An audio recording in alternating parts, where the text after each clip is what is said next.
Eu me chamo Gabriela Neves. Hoje eu estou aqui para fazer a apresentação, a exposição da palestra matinal do Centro Espírita Messe de Amor, às 11 horas da manhã, hoje do dia 12 de junho de 2021. Bom, quando eu fui convidada a realizar essa exposição, eu comecei a pensar qual poderia ser o tema para nós discutirmos na manhã de hoje. Quando nós pensamos no momento atual em que a humanidade vem passando, nós analisamos que nós estamos passando em um momento de transição já previsto por Chico Xavier. Mas além disso, se nós pegarmos toda a história da humanidade, não é a primeira vez que nós passamos por uma grave pandemia. Hoje eu decidi falar sobre o apóstolo da caridade, um dos grandes médiuns brasileiros, que assim como nós, também vivenciou uma grande e grave pandemia mundial, que foi a gripe espanhola, nos anos de 1918, quando ela esteve presente no Brasil. Inclusive, já era previsto nessa época a grande pandemia e principalmente a levada arrebatada de grandes espíritos, muitos espíritos neste momento, que também era um momento de transição.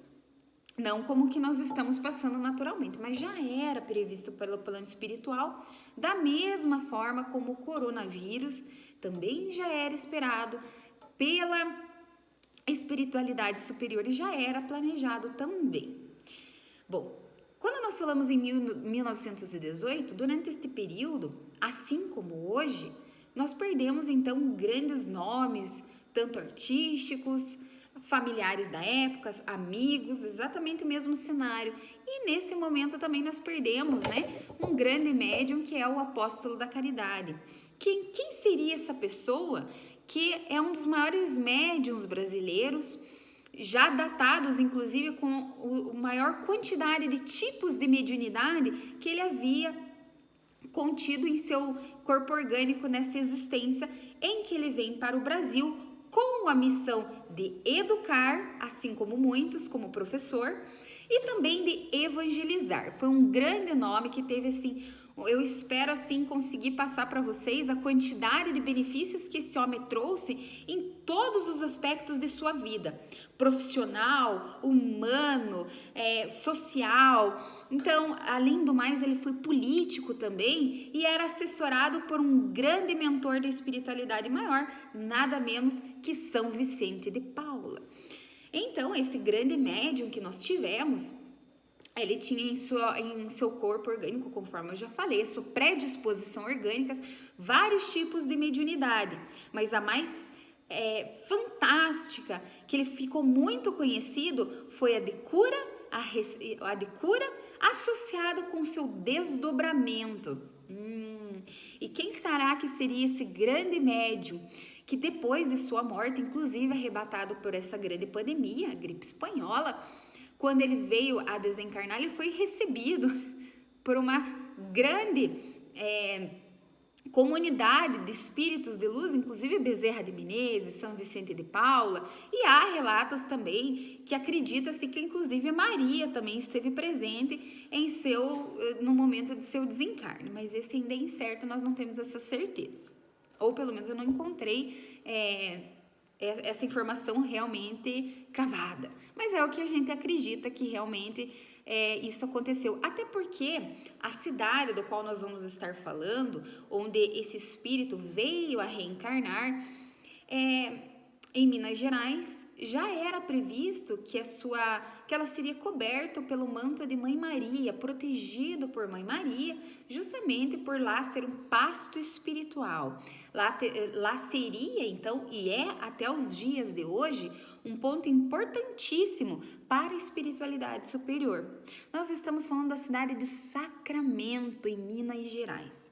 A cidade de Sacramento, de Minas Gerais, naturalmente, que ela veio se tornar cidade em 1876. Antes disso, ela era Arraiá de Santíssimo Sacramento. E lá onde, então, ficou imediatamente sob a proteção do manto de Mãe Maria. Como que ela foi iniciada?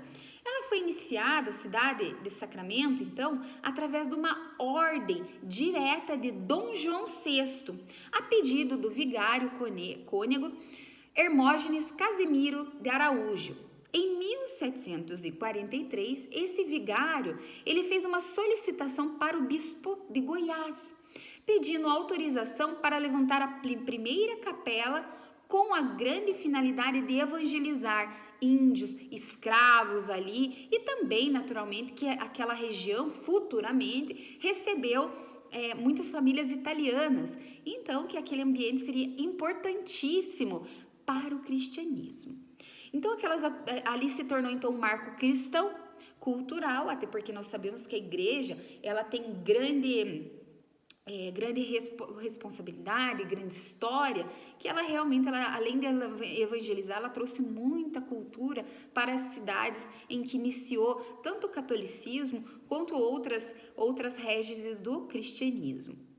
Então, Dom João VI, portanto, acata esse pedido do bispo e permite que seja, então, inaugurada essa capela, porque lá seria um pasto espiritual para aquela região. Então, ele, com esse entendimento, ele aprova que erga-se, então, essa capela. Então, fazem o primeiro cruzeiro e esse vigário, Hermógenes Casimiro de Araújo, faz a primeira missa, né? E então inicia essa vila de Santíssimo Sacramento. Bom, então esse vigário ele também recebe uma outra incumbência. Na fazenda que ali havia, que é a fazenda Sesmaria, que futuramente seria Santa Maria, são aproximadamente 8.000 alqueires.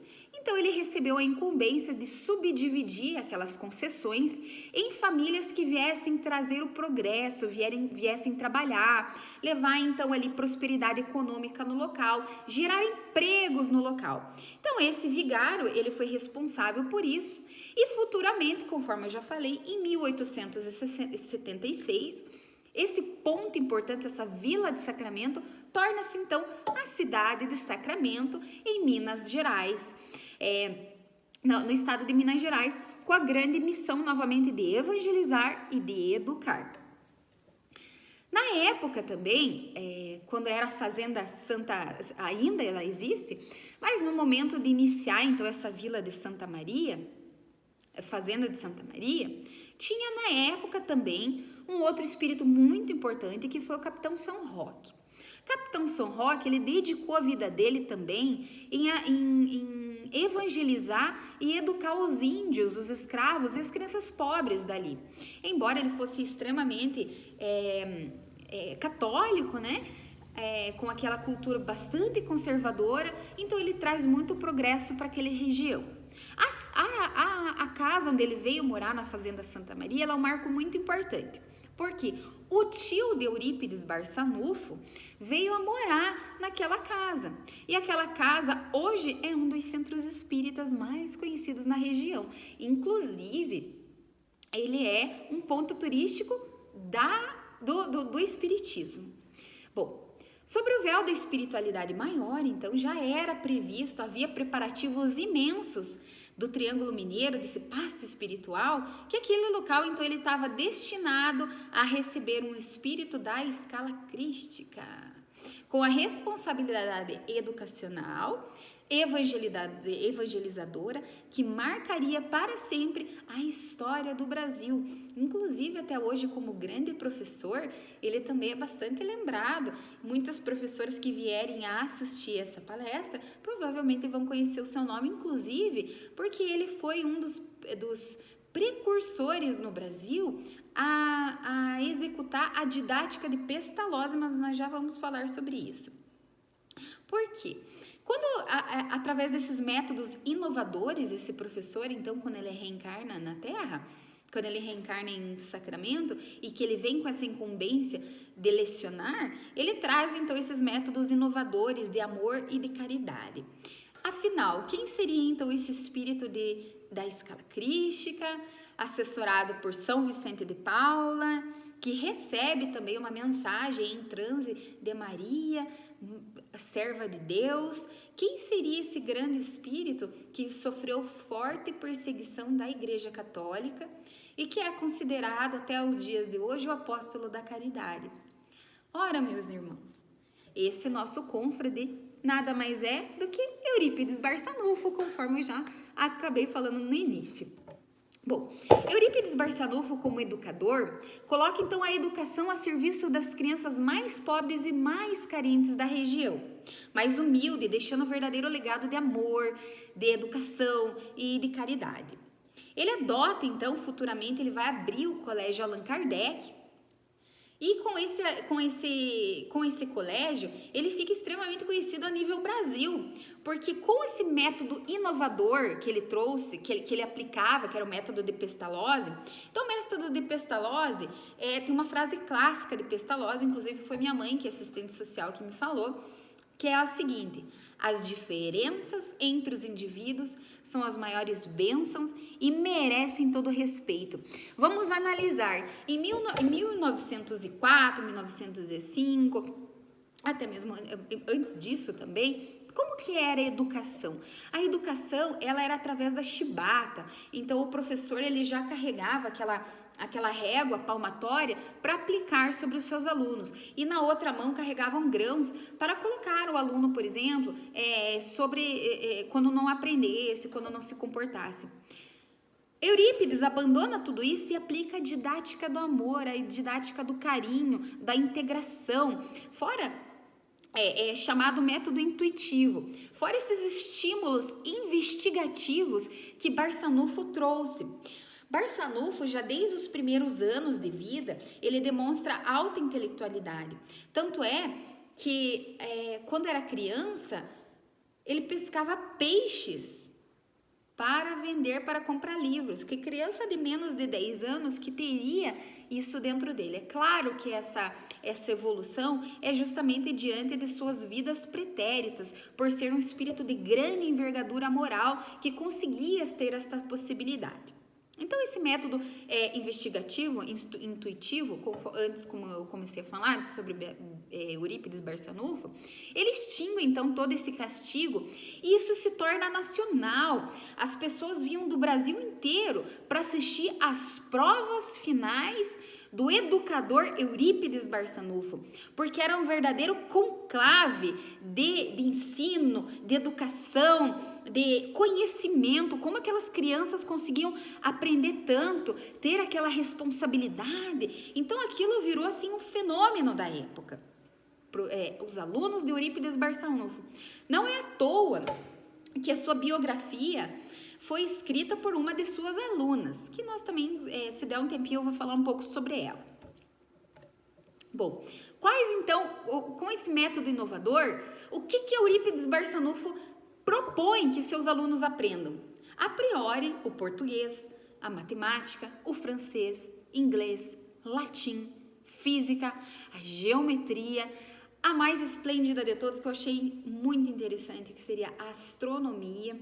Inclusive, ele vai receber uma proposta de Maria para que ele abra o primeiro observatório de Sacramento.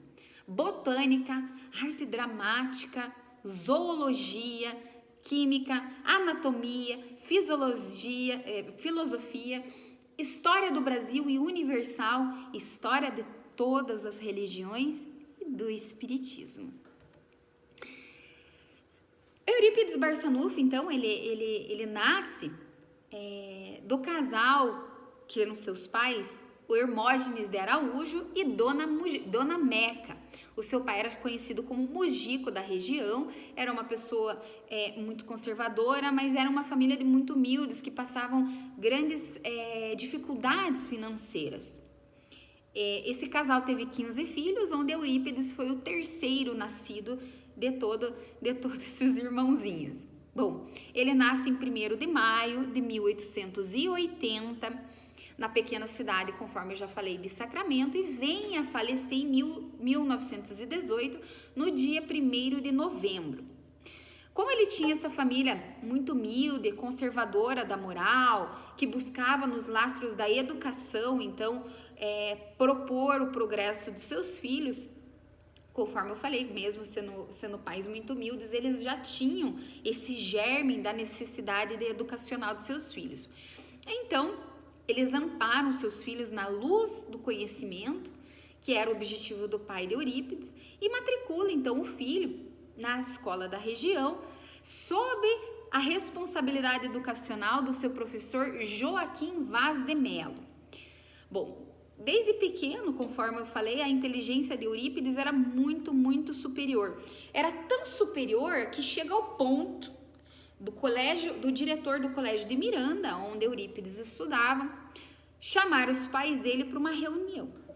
Então ele chama os pais de Eurípides para essa reunião e fala: olha, o que eu tenho para conversar com vocês é muito sério. O Eurípides, nós não temos mais nada a oferecer por Eurípides. Meu Deus, como assim? Então os pais, naquele momento, conta seu relato que eles ficaram muito assustados, porque Eurípides era de grande envergadura intelectual e chegou a um ponto que este aluno dava aula para os professores. Porque, como ele tinha o dinheiro dele através da venda dos peixes que ele mesmo pescava, ele comprava os livros que eram possíveis da época. E ele lia em 3, 4 dias um livro. Então ele tinha um intelecto muito aquém da época. E o diretor, percebendo isso, vai até o pai, o senhor Mujico, ou o senhor Hermógenes, e tem essa conversa séria com ele. Explica que o filho dele, então Eurípides, tinha um intelecto tão elevado que eles deveriam colocá-lo a realizar uma prova de ensino superior num colégio superior, porque aquele menino era muito inteligente e ele já estava a tal ponto que ele substituía os professores que faltavam por conta das enfermidades da época. Teve vários surtos, inclusive de difteria, do qual Eurípides, além de ajudar como médium futuramente, mas ajudava como professor substituto. Então ele era uma criança que já se colocava no lugar do professor. É claro que aquele homem seria um verdadeiro educador de almas, né? Então o pai, muito preocupado, acata essa sugestão do diretor, e análogo a isso, nesse mesmo momento, o pai de Eurípides recebe em sua casa um médico que veio se instalar porque estava passando na região. E como o médico ele viajava e tinha que ficar em determinadas casas, fica na casa do senhor Hermógenes, onde tinha vários livros de medicina que ele carregava consigo. Claro que a maior atração daquele momento de Eurípides eram os livros, o conhecimento, o verdadeiro devorador de conhecimento.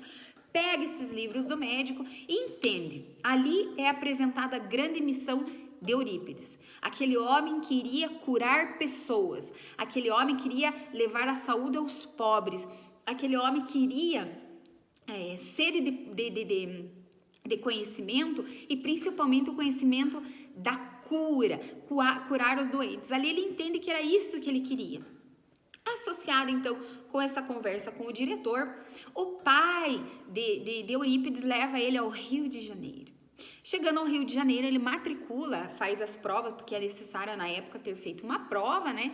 Na Escola de Medicina da Marinha do Rio de Janeiro, que era até então a melhor escolha que eles poderiam ter dado a Eurípides. Mas nesse espaço de tempo, o que acontece? Eurípides ele não consegue concluir com a sua faculdade de medicina. Então ele é trazido novamente a Sacramento. Por que ele é trazido novamente a Sacramento? Porque a sua mãe, Dona Meca, passa uma grave doença ao longo de sua existência, que mesmo quando Eurípides foi para o Rio de Janeiro, ela já sofria de fortes excessos de loucura e também vários desmaios. Ela tinha excessos de desmaio. Então ela estava assim, passando essas graves crises, elas aumentaram, elas se agravaram com a ausência do filho querido, a ausência do filho Eurípides.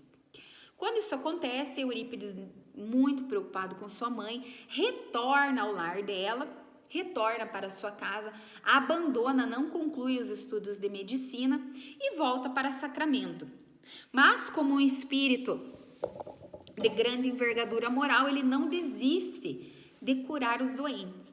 Então ele abre uma farmácia na cidade de Sacramento. Quando ele abre essa farmácia de Sacramento, ele, como menino que ainda era, mesmo assim ele logo se torna diretor da escola, com 24 anos de idade, abre um grupo teatral junto com o compositor Carlos Gomes, onde eles fazem peças musicais clássicas, do qual ele busca inclusive os efeitos do barroco para trazer discussões importantes na época. Que discussões eram essas? Políticas, educacionais. Então ele traz muita prosperidade para a cidade. Não saciado ainda a sua vontade de ajudar e de curar, no dia 31 de 1 de 1902,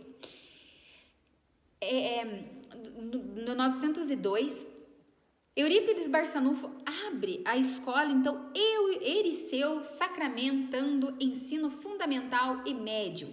E não obstante isso, ele também abre a Gazeta de Sacramento. Meu Deus, ele já não tinha tempo para mais nada. Era grupo teatral, era a escola que ele era diretor, abre também o jornal, tinha sua farmácia, seu pai também tinha um comércio da época. Não satisfeito, era um homem de grande envergadura moral que nunca abriu mão da sua religiosidade, da sua espiritualidade.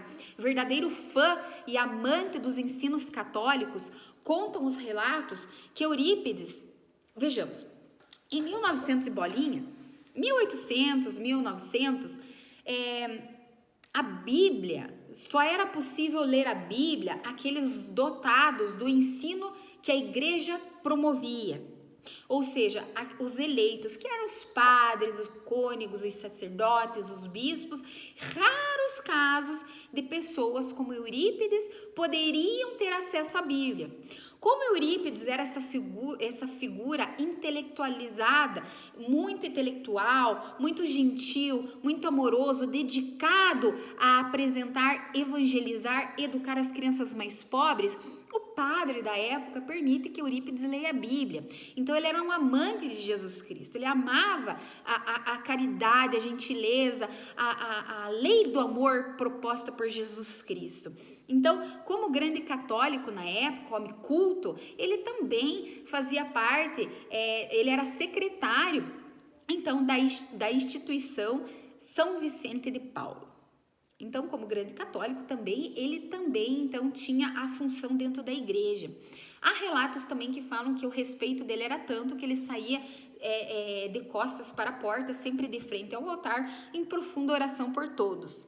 Bom, como não bastava tudo isso, ele já tinha um grande currículo, não bastava, para ele ainda não estava bom. O que ele se propõe? A ser vereador da época. Bom, era óbvio, não é? Vamos pensar, homem exemplar, intelectual, culto, católico, conservador da época, diretor de escola, dono do jornal, dono de farmácia, era uma figura super conhecida em Sacramento. Ele, então, torna-se vereador da cidade de Sacramento, com uma votação extremamente expressiva e claro que ele inicia o seu mandato. Quando ele inicia o seu mandato, este homem, ele se propõe a melhorar a cidade. Ele é tão fantástico que ele trouxe para Sacramento a inovação. Ele trouxe, então, uma usina elétrica, uma usina hidrelétrica, que trouxe a luz elétrica, então, para a região. Traz também para fazer os bondes, então a linha de bonde, o transporte público, a farmácia dele futuramente vai se tornar gratuita. Além disso, vários, então, outras propostas executadas dele como vereador para trazer inovação. O mais interessante é que os vereadores da época decidem aumentar por si só de 4 anos para 6 anos o seu mandato.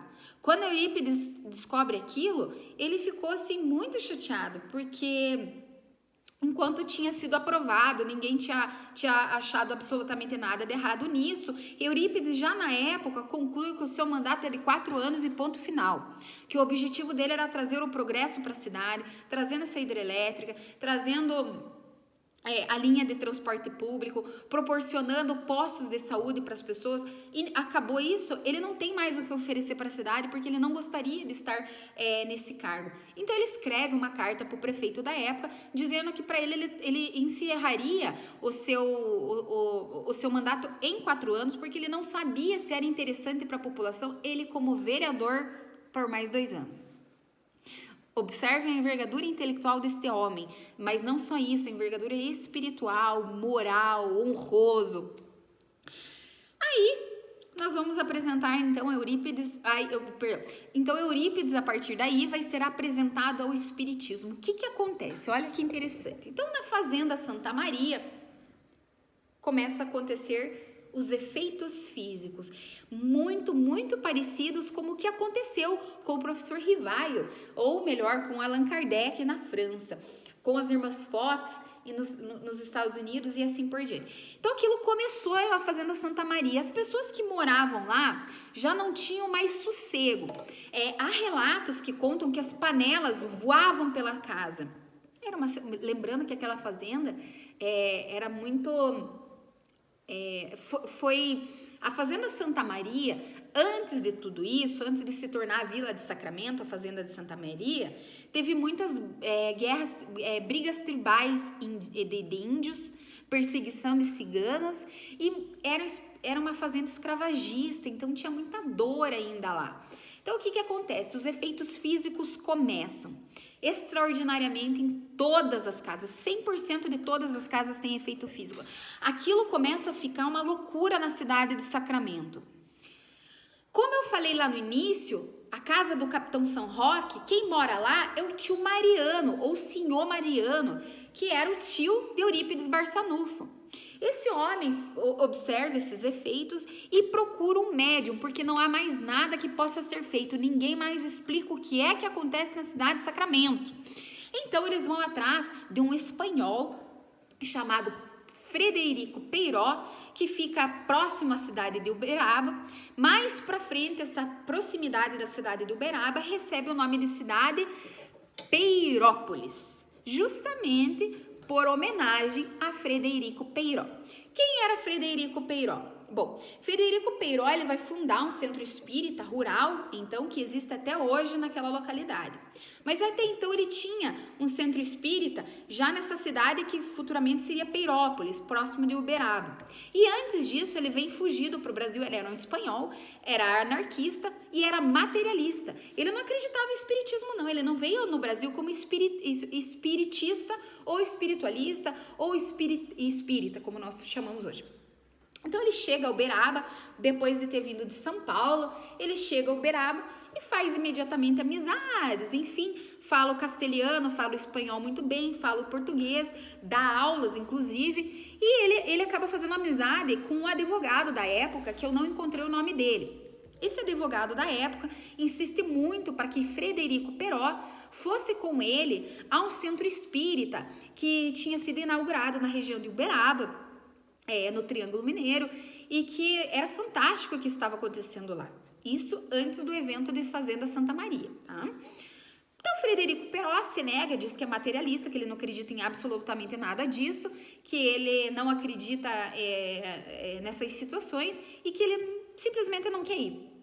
Mas chega um momento que a curiosidade bate no peito de Frederico Peiró e ele vai até o centro espírita. Quando ele chega até o centro espírita de Uberaba, o que acontece? O médium local, que falava muito mal o português, inclusive que tinha origens indígenas, escreve uma carta em castelhano. E o diretor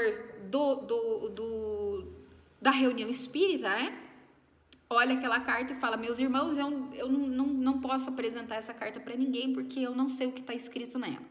Mas se alguém aqui souber falar, não sei se é francesa, não sei que língua que é essa, se é espanhol, se tiver aqui, que se levante e leia.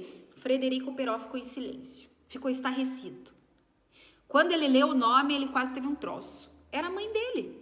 A mãe dele, em castelhano, faz uma psicografia através do médium da região, de origens indígenas, que nada entendia de espanhol. traz para ele então essa mensagem. Desde então, Frederico Peiró entra para a seara espírita. Se torna importante estudioso do espiritismo de Allan Kardec, Leon Denis. E o que acontece? Vai para a fazenda de Santa Maria por conta desses eventos. O senhor Mariano, naturalmente, já é apresentado à mediunidade, iniciam então esse centro espírita rural, cada vez eles fazem a reunião espírita numa casa de algum camponês, até o ponto que Frederico Peiró fala: ei pessoal, espera aí, nós precisamos ter diretrizes do trabalho mediúnico, nós precisamos ter um local para a proteção de todos e que possamos levar isso para frente, que isso se torne um marco, um pasto espiritual. Isso é apresentado a Frederico Peiró. O senhor Mariano, então, que é o tio de Eurípides Barçanufo, começa então a ser recepcionado pela espiritualidade superior através de nada mais, nada menos que Bezerra de Menezes. Quando a FEB da época, que já tinha a Federação Espírita da época, descobre esse feito, mandam para a Fazenda Santa Maria um livro fantástico, né? Além dos que na época nós já sabíamos que teria, que seria os livros de Allan Kardec, mandam o livro de Leon Denis Após a Morte.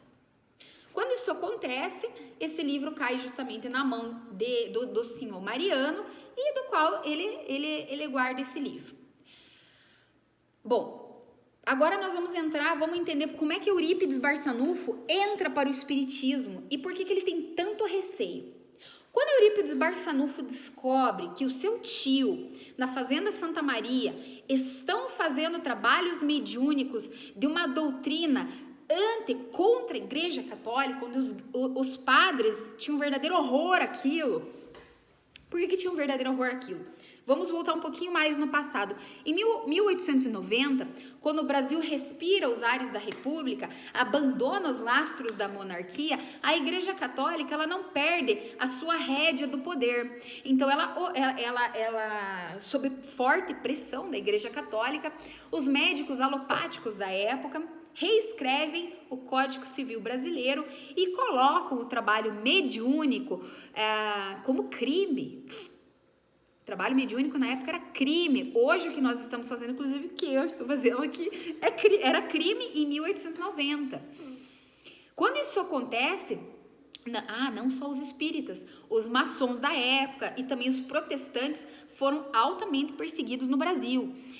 Pela igreja, nesse instante, alguns padres, não vamos generalizar, alguns padres, inclusive, pediam que seus fiéis apedrejassem as pessoas, então, que trabalhavam no movimento mediúnico, que trabalhavam no movimento dos maçons, que trabalhavam com os protestantes,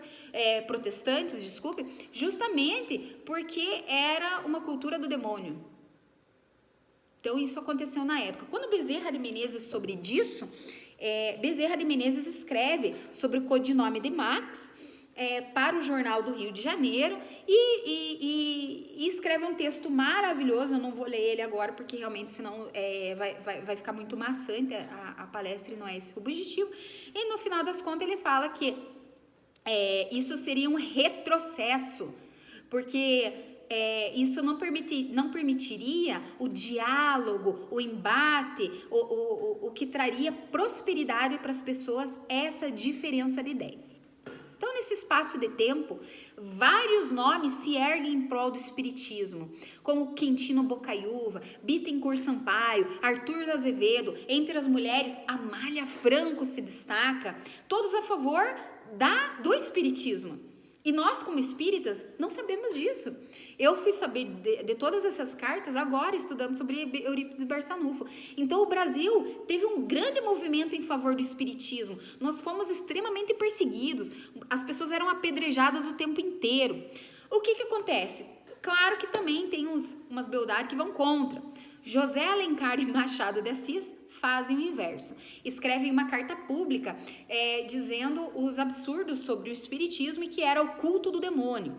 Eurípides Barçanufo descobre tudo isso, sabe tudo isso e fica com muito medo da doutrina espírita e de ser rechaçado pela doutrina que ele tanto amava, que era o catolicismo.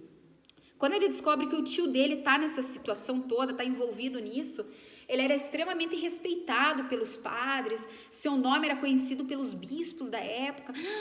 Barçanufo ficou muito bravo com o tio Mariano.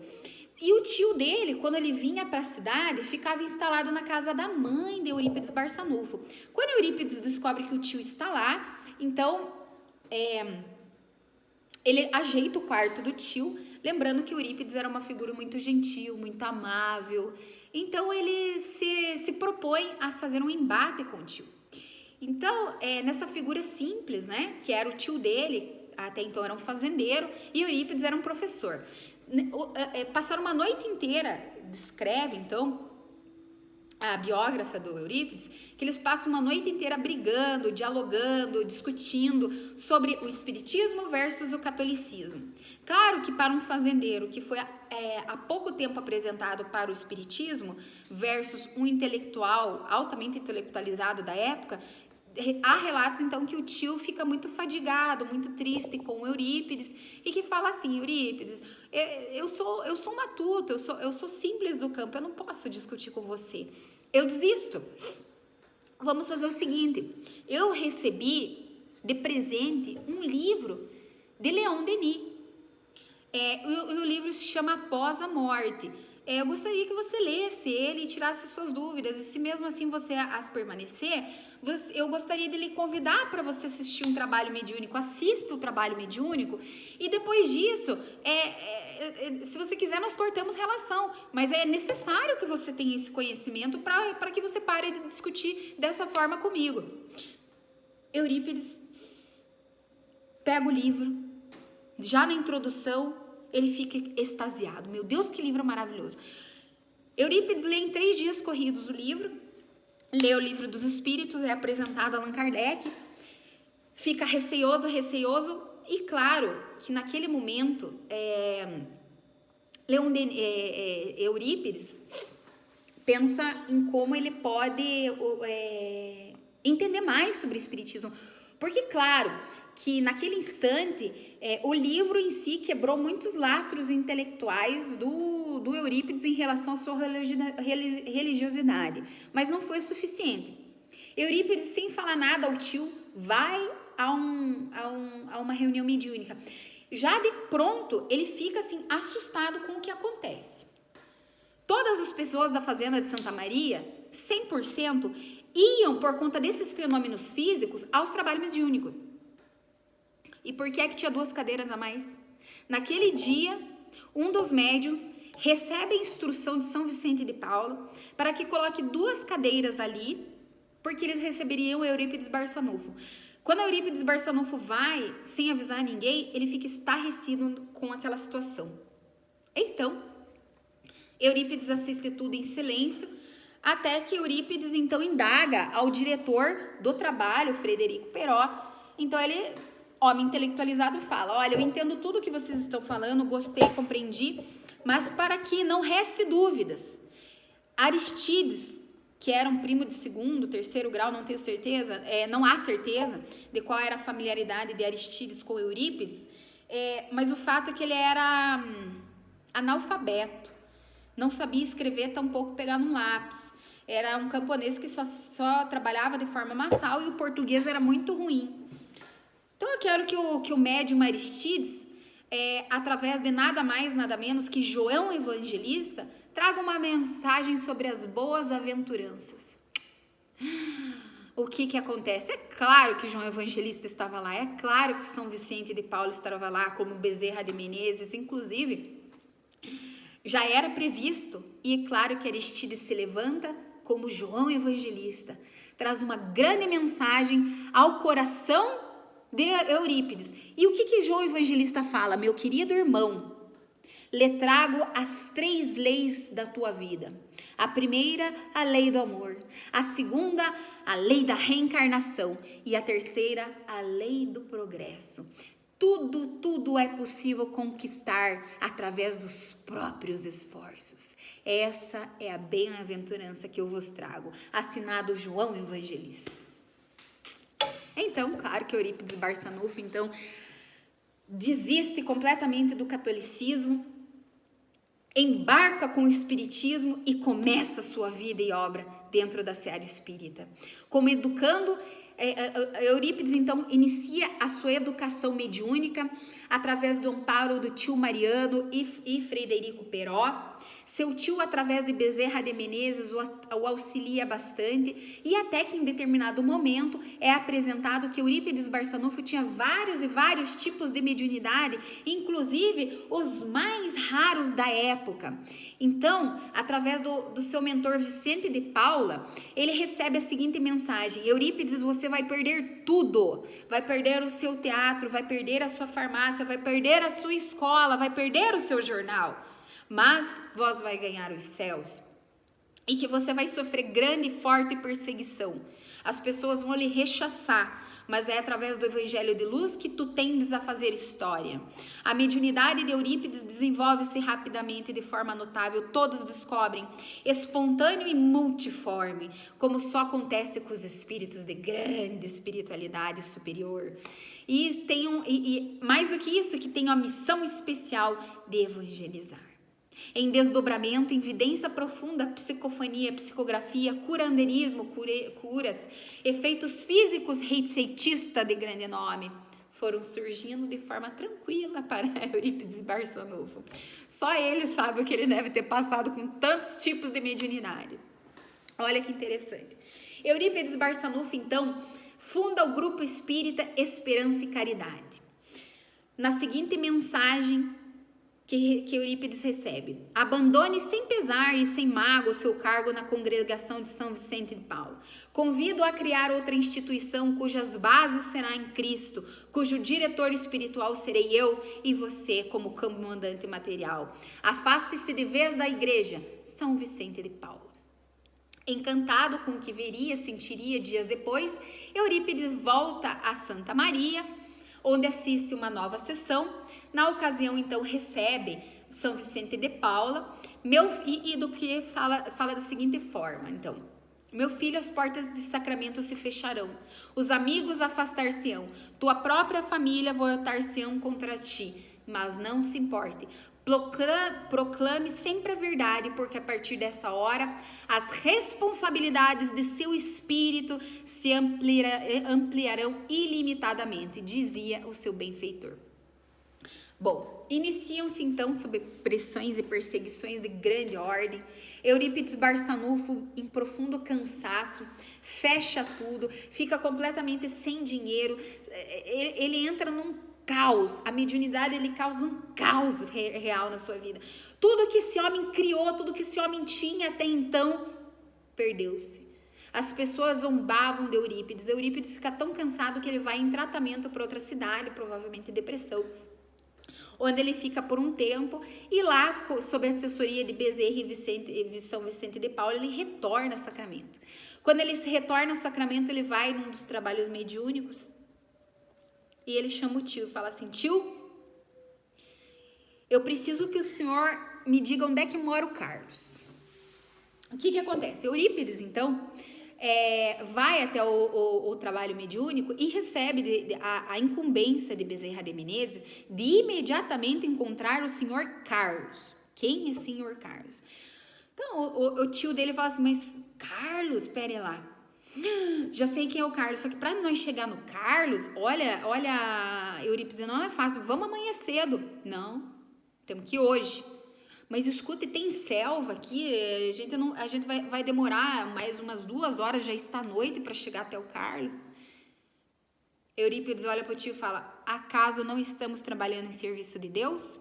Ora, então não vamos temer a noite, o véu da noite. Vamos até o Carlos, porque ele está 3 dias e 3 noites sem beber e sem comer água. Vamos imediatamente. Então eles foram imediatamente levar então toda essa situação para o Carlos. E o que acontece? Quando isso ocorre, eles chegam e descobrem que o Carlos era um leproso da época que não recebia mais visitas, estava passando fortes necessidades, estava sem beber, sem comer, estava largado na cama. Eurípides beija sua testa, faz uma oração profunda, do qual é acompanhado de Bezerra e São Vicente de Paula. Aquele homem se levanta, se alimenta, bebe água, renova suas forças e é a primeira grande cura de Eurípides Barçanufo.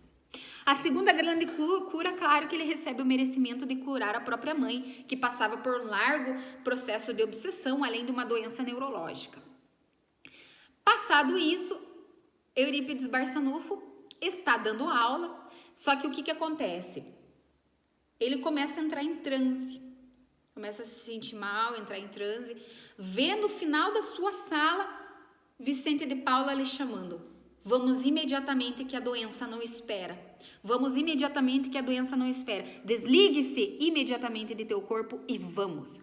Através da sua grande mediunidade de desdobramento e bicorporeidade das suas funções perispíriticas, ele vai, atravessa o sacramento, passa pela Fazenda Santa Maria e encontra uma mulher grávida, tendo um parto prematuro de uma criança sentada. A mãe e a criança estavam perto do óbito. Ele faz o parto, dá o passe na mãe da criança que estava sozinha dentro de casa e retorna do seu transe dentro da sala de aula. Quando isso acontece, ele continua dando aula e desesperadamente na porta bate um homem. Bate um homem, a porta se abre, era o esposo daquela grávida.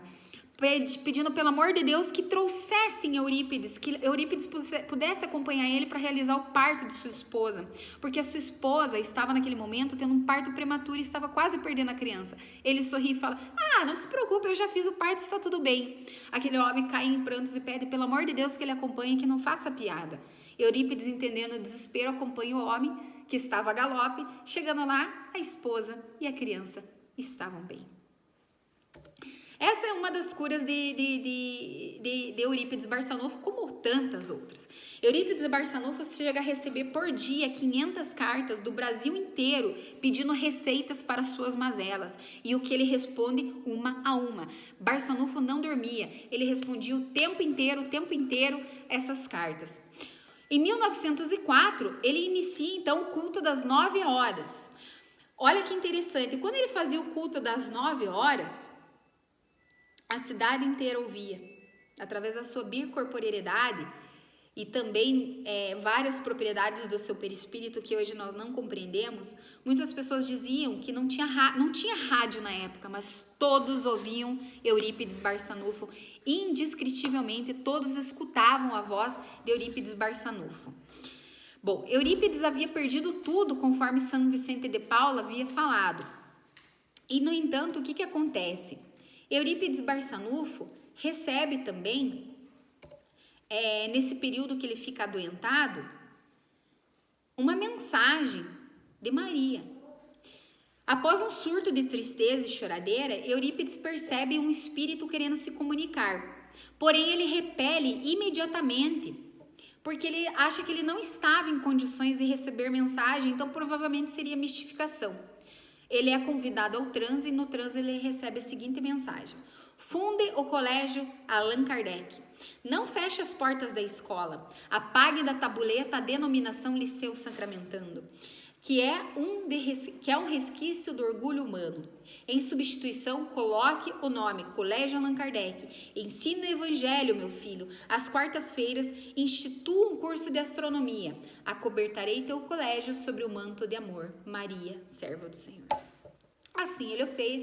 Claro que a sua primeira aluna, todos os alunos abandonaram Eurípides por conta dos seus desdobramentos.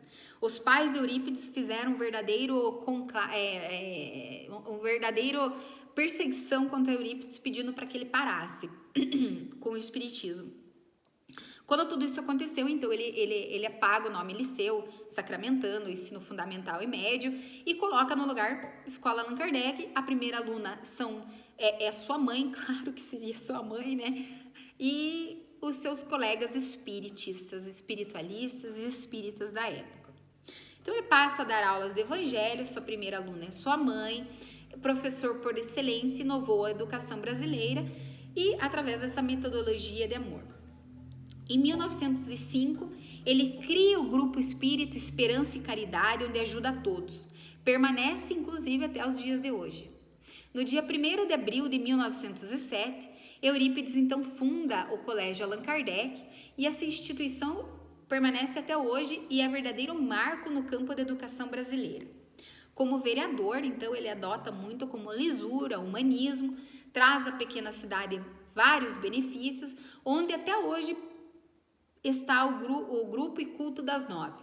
Dedica-se a trazer então essa linha de bonde, de transporte público, a usina elétrica de Cajuru, homem público espírita, traz no exemplo de amor e caridade o evangelho de luz. Em 1907 a 1912, ele se torna então vereador. Ele abre mais uma vez a farmácia gratuita, onde ele começa a ter novos problemas. Quando ele abre a farmácia gratuita, um pouco acima havia um botânico da época, ou farmacológico, ou farmacêutico da época, que havia estudado muito e aberto uma farmácia muito pomposa. Claro que não tinha nenhum cliente, porque se na quadra de baixo tinha uma farmácia gratuita, ele abre um processo criminal contra Eurípides Barçanufo, alegando que ele exercia a profissão de forma ilegal. O mais interessante é que esse processo nunca foi para frente e caducou. Todos os juízes, embora recurso sobre recurso desse farmacêutico, todos os juízes da época, que realmente eram juízes, né? Não é muito como está acontecendo agora. Os juízes da época, então, realmente buscavam na justiça, no equilíbrio das forças, entender Eurípides Barçanufo e, claro, com o apoio da espiritualidade superior, esse processo se extingue por caducado, porque os juízes concluíam que o trabalho de Eurípides era muito mais importante do que um título qualquer. Bom, as perseguições, né? Uma muito interessante que Eurípides sofre... Quando ele sofre toda essa campanha difamatória, ele também sofre principalmente pela Igreja Católica. Aqueles padres que amavam ele agora odiavam ele. Inclusive escrevem uma carta solicitando a São Paulo, a Goiás, que trouxesse o padre Iag, Feliciano Iag, para que pudesse debater e levar Eurípides Barçanufo à descrença. Até então, o colégio dele já se renova, já é conhecido como método inovador e tudo mais. Quando isso acontece, então, esse padre Feliciano faz um evento público para desmistificar, para humilhar, para destruir Eurípides Barçanufo. Claro que não acontece isso. Eurípides faz uma prece profunda, serena, com muito amor, com muita caridade, pede para Jesus o amparo superior de suas dores e suas mazelas, e nesse instante vence o embate contra esse padre e é carregado no colo por todos os seus confrades, pela toda a população que lá estava, e Eurípides então vence com serenidade e entendimento e traz aquele padre ao amor e ao entendimento que o Espiritismo é sim uma doutrina de luz e de carinho, de caridade e de amor. Em 1908, espírito elevado, de antemão, o momento de seu desencarne, Eurípides então recebe de São Vicente de Paula que nos próximos 10 anos a humanidade passaria uma situação severa, onde pelas mãos do próprio homem muitos desencarnes aconteceriam, era um momento já esperado pela população superior, pelos espíritos de luz, e que junto teria um vírus mortal que desencadearia grandes desencarnes, e que desses desencarnes, Eurípides seria um deles. Então, em 1918, Eurípides desencarna acometido de gripe espanhola. Eurípides de Barçanufo, no dia 24 de outubro, começa a ter os primeiros sintomas de gripe espanhola e não desiste do trabalho. Vai de casa em casa, pede para Jesus toda a proteção e que lá ele ainda assim leve uma oração serena de amor, de paz, de luz, e que ele ainda continue através do desdobramento a tratar as pessoas para não levar esse vírus às outras casas. Eurípides então é vencido pela febre absurda que seu pequeno corpo tinha. Sobre prantos, tristeza e choros, em 1918, no dia 1º de novembro, às 5h13 da manhã, Eurípides Barçanufo desencarna. Na esfera material, profunda tristeza. Na esfera superior, profunda alegria. Recepcionado por Bezerra de Menezes, São Vicente de Paula, João Evangelista, provavelmente Maria estava lá, é recepcionado esse espírito de escala crística, que nos deixou um forte legado de exemplo político, idoneidade, humanismo, amor, exemplo cristão, empregando no amor e na caridade, exemplo de servidão, mesmo com as suas dores, com o medo da pandemia, não deixou de trabalhar em prol do próximo. E acima de tudo, mostrou no exemplo de amor, de serenidade, a eternidade da obra feita com amor, sobre o bem e sobre o evangelho de luz de Allan Kardec. Ele foi um verdadeiro médium para inspiração de cura, curador de almas, curador de corpo, curador de mente, vidente, audiente, receitista, nunca se abdicou a auxiliar o próximo. Conforme as curas iam se realizando, a fama de Eurípides cresceu a tamanho que até hoje as famílias que Eurípides curou permanecem em Sacramento e dedicam a sua vida nessa trajetória turística espírita que acontece em Minas Gerais. Ai, queridos irmãos, a história de Eurípides Barçanufo é essa. Vamos trazer esse exemplo espírita, servo de Deus, apóstolo de caridade. Eu espero que todos tenham gostado das palestras de hoje. Desculpe ter passado um pouco do tempo.